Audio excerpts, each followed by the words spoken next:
వారి కొరకై ఎవరు బలవుతారు? జీవం గల దేవుడు, లోకములో మనం మంచి వారం కాకపోయినప్పటికీ, లోకములో మనం మోసపోయిన వారం అయినప్పటికీ, దేవుడు మన కొరకై మరి పాపముగా చేయబడతా వచ్చాడు. ఈ మధ్యాహ్న కాల సమయంలో జీవం గల దేవుడు నీ హృదయాన్ని బాగు చేసేదాని కొరకై ఆ కలవరి శిలువలో మరి అప్పగించుకుంటా వచ్చాడు.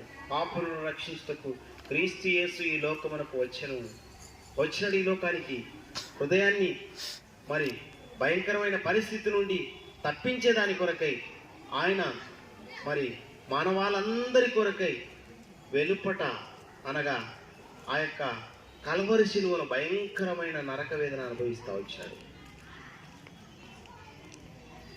ఆ నరక వేదన బహు భయంకరమైన స్థితి.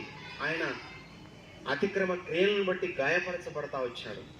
మన దోషములను బట్టి నలగొట్టబడతా వచ్చాడు.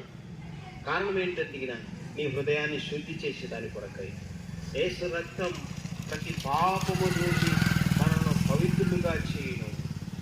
అది హృదయ శుద్ధి అంటే ప్రభువైన యేసుక్రీస్తు యొక్క రక్తమే.